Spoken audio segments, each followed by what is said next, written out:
Well, folks, another day in the police state, another day in sunny Southern California. Yes, sunny Southern California, folks. Seems like it never rains in California, just like that song from the early 70s.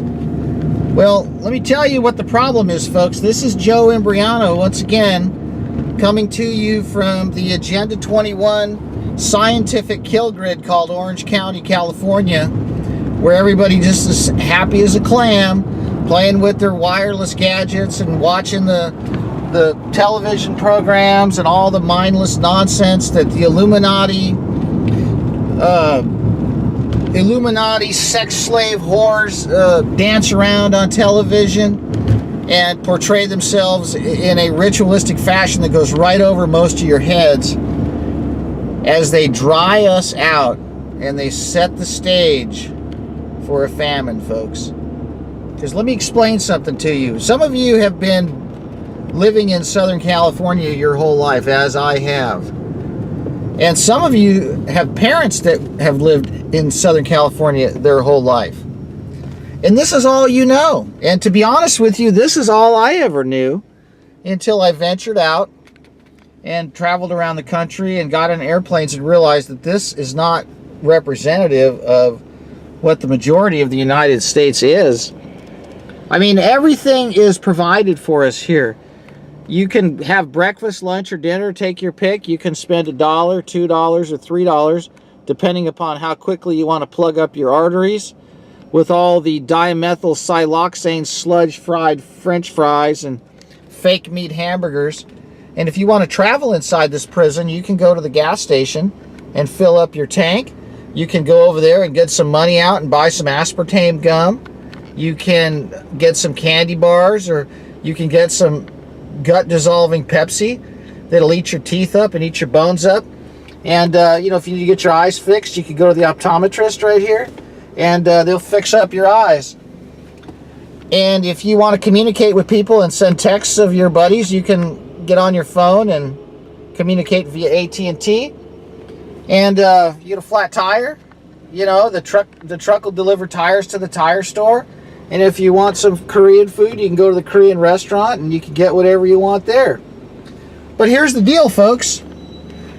It's all dependent upon a distribution system that is dependent upon rain. It's dependent upon water. And what they have control over, and when I say they, I mean they, the government and the non-governmental entities that run these clandestine operations that are modifying our weather, they have control over the weather, folks. And what that means is that you don't. And that we're at their mercy. And we're in February, folks. It hasn't rained since February of last year. And every time we have a chance for rain, the lines show up in the sky a couple days before.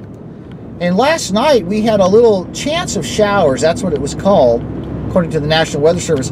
And I was looking at the wind coming in, and this stuff came ashore last night, and it was about 8 o'clock that I started noticing what appeared to be squalls, which are basically those big puffy clouds moving on shore, and they should have been coming out of the southeast, and they eventually were. But what I also noticed was a massive amount of chemical spraying on top of those squall lines that were coming in, and we got nothing out of those clouds except for just a little sprinkling, just enough to make the cars dirty.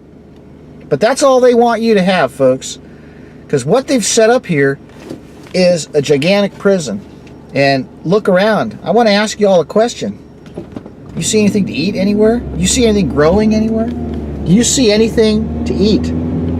Every single person in this prison, this matrix, is totally dependent on the food distribution system.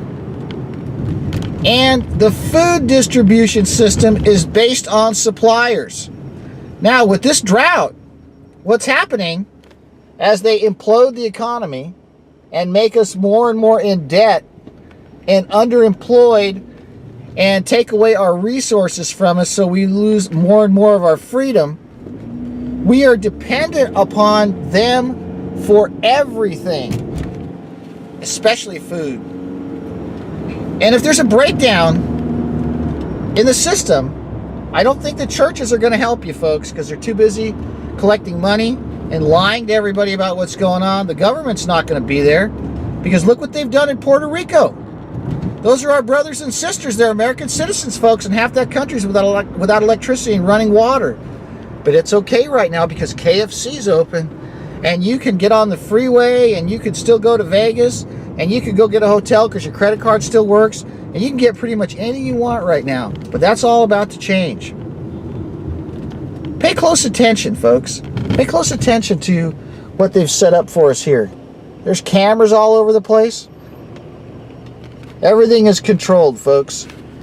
Without food, you can't survive.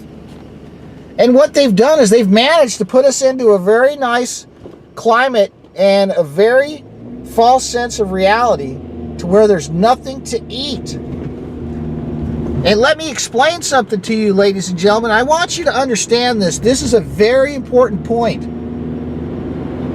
This is Orange County, California. This is Beach Boulevard. This is a very well-traveled street. And around me, and in front of me, and behind me, and above me, the 91 freeway, we are surrounded by millions of meat eaters. Let me repeat that. We are in this matrix, this prison, as we pass the steakhouse, as we pass Burger King, as we pass a memory to the bodies.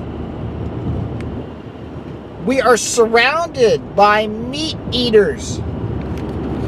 Does that concern you? It should. Because let me tell you something, folks. If something goes down, whether it be a catastrophic earthquake or a massive economic collapse that totally tightens up the credit markets, that makes it impossible for food to get distributed, for fuel to be produced, for things to be imported, guess what's going to happen? People are not going to go hungry. When you're surrounded by millions of meat eaters and there's nothing to eat, it's going to be you for dinner. There's a reason that the elite have built underground facilities, massive underground facilities, folks. They exist under the military bases in Southern California. There's a massive underground facility at Camp Pendleton. There's a massive underground facility at Los Alamitos in the Naval Weapons Shipyard area. And there's a massive tunnel system under the United States for the elite to travel to and fro. They have a place to go when it hits the fan. They're drying us out for a reason. They're stopping the rain for a reason, folks. It's all part of a plan. The plan is to get us to our knees. Food right now is dirt cheap. And that's a false sense of reality, folks. I've lived in Southern California since 1968. My dad was an Italian immigrant, and he grew up on a farm. And when we lived in Garden Grove, he had a farm in the backyard. And he knew how to grow food, and he taught me how to grow food. And let me tell you something. Growing food is not easy. Even in ideal climates, with decent supplies of water, which was the case in the 60s and the 70s, and even in the early 80s in Southern California. It was hard to get food out of the ground then. You had to deal with bugs and disease, and you had to deal with soil depletion, mineral deficiencies. So now, it's not raining, and most of you have no place to grow food. Most of you don't understand what it takes to grow food. And then the majority of you don't have any place to grow food. So what is the solution here? I think you better start thinking about several things, folks. Number one is self-defense. Because if you do end up on the menu, you know, being surrounded by meat eaters, millions of them who are not prepared for anything, and most people today are morally bankrupt, and they will kill you to get what they want if they're in a desperate enough situation. That's a fact. The people today, first of all, are not the same people we grew up with as children. They were not schooled in the Western thought of Judeo-Christian ethics. Majority of the people that have come to Southern California weren't born here. And where they come from is a culture of death. And they brought that with them. And it's still, even though they may not be wearing it on their sleeve, it's still in their minds. They have to do what they have to do to survive. Most people here that have come here are in survival mode because of the economic conditions. And if something gets really out of control, whatever crisis may befall us, you will see people's true colors. So you must defend yourself. You must own guns. You must learn how to use them. You must understand that there will come a time and a place when the government is not going to protect you. Not that they ever have, but most people think that the government will protect them when something bad happens, when in fact the police have no duty to protect or serve. As a matter of fact, they're nothing but agents of the municipal corporation to make sure that the entire population ends up in some form of receivership. That's what the court system is all about, and that's what the legal system is all about, folks. Number 2, you must have food. I repeat, you must have some sort of food and medical supplies. You cannot rely on a hospital. It's not going to be there for you when it's overrun. You can't even get into the ER right now on a normal night, much less when something bad happens. Number 3, you must have an ample supply of water. This is Southern California, folks. We're living in a desert. Just because your shower keeps running until you shut it off doesn't mean that's always going to be the case. We are in the most severe emergency situation of our water supply that Southern California has ever been in, folks. I think the Sierra snowpack is far below the record lows that we had during the depths and the throes of the drought. We are so behind in our reserves for snowfall and our water accumulation that we are going to be facing massive draconian water restrictions very shortly, and they're going to come down like a hammer. They're going to come down to these cities and they're going to say, you're going to shut this stuff off and you're going to shut these people off. It will probably come down to the point where we will be having access to water on certain days of the week if they don't allow this rain to come. And it doesn't look like it, because I heard on the news that they're talking about we're between a La Nina and an El Nino weather event, which is a bunch of bullshit. We are still in an El Nino pattern, folks. They have disrupted it with all of the chemical spraying and the electromagnetic interference from the phased array radar installations and the ground-based wireless infrastructure that's got cables that are 5 inches thick with power generating systems on them the size of shipping containers. They're causing this drought. This is an Agenda 21 geoengineered, chemically and radio frequency electromagnetically induced drought. And it's all part of a larger plan, folks, to get you more and more dependent and get you on your knees. Most people are on their knees already and don't even realize it because they spend their lives on their knees just pushing buttons waiting to be served. Folks, wake up. You push the din-din bell one of these days and it's not going to work. You can't think that this is going to continue, folks, because the rest of the world lives in squalor and poverty, and that's their plans for us. And the last form of freedom that we have is our food supply. We used to be the largest producer of food in the world, folks. They've stumped all the groves up north. They've gotten rid of all the farms. They've asphalted all the farmland. And they've covered it up with strip malls, porno joints, and liquor stores.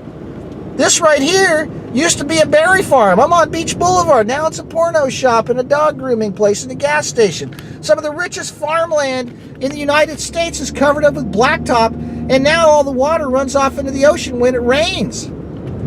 Folks, wake the heck up. I'm not even going to get into what else they have planned for you, like the forced vaccinations and the 5G. I've already covered all that. But what you've got to understand is that you need to take steps now as insurance, as a hedge against what is guaranteed to happen. Go to the 99-cent store, get some Mylar bags with some oxygen absorbers, and start packing away some beans and rice. Instead of buying that latte and pulling into that store with the picture of the siren on the outside of it, and all that creepy new age music they got you listening to, thinking everything's okay that ain't. Spend that Starbucks money on some food preparation, folks. Open your eyes. Go out and get yourself some ammunition. Go get some guns. Get ready to prepare yourself. I'm saying to take a defensive position and make provision for your family, because most people are just living for the weekend to go visit one of these places and go get hammered and listen to the crazy music and watch the crazy movies. This is Joe Imbriano, folks. Don't fall victim to this dirty trick that's being perpetrated on you by very evil people. Wake up out of your slumber and get prepared.